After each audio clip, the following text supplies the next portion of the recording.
Welcome back to Brookfield Zoo. I'm here at the Seven Seas where you can see the dolphin show normally, but right now with all of our restrictions, people are not allowed into this area to go and see the shows. But there are a lot of wonderful staff here that do a great job engaging and caring for the dolphins that are inside of the Seven Seas. Now, when we care for animals like that and we get them playing and involved and engaged just like they would out in the wild, we call that enrichment.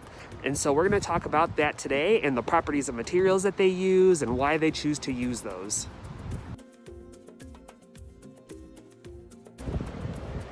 The Amur leopard, which is a critically endangered animal that you just saw jump up behind me up here at the top. There's a mother and her child up there. And this critically endangered animal likes to climb and jump, and so when they designed the habitat of this exhibit, they actually kept that in mind and made some spaces for them to go up and kind of had a nice hiding spot. And they even put in some enrichment items, which you can see over there. Kind of looks like a scrunchie that's all stretched out with an item at the bottom, and that is to make sure that that animal is engaged, kind of like how you guys do. You like to play with the items, and so to think of like little kids that like to play with toys, the animals need to be engaged mentally too, and those are some of the things that they do to help those animals stay engaged and get their minds going. Titus and Brutus are brother lions that were brought to Brookfield Zoo not too long ago. And these big boys need to be entertained a lot so they don't get bored. So one of the things they do, besides sleep, which is normal for lions, is they put those enrichment items in there and sometimes store treats or snacks and try to hide them and get them to do some more of their natural behaviors.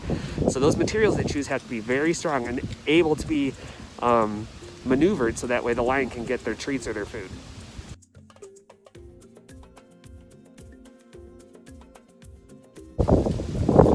When we repurpose something, that means that we are finding a different purpose for it.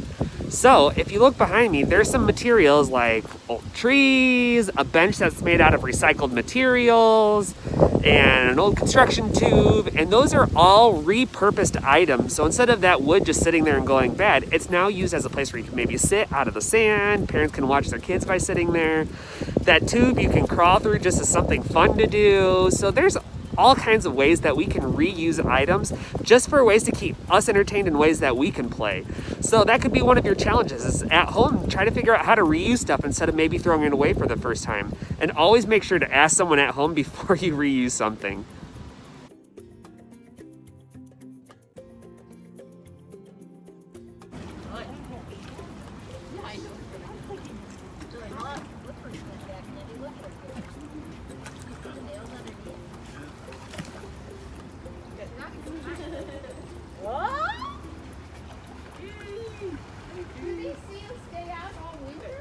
They do. This water, is kept between 50 and 60 degrees year round. Okay. So in the winter, that actually surprisingly feels warm.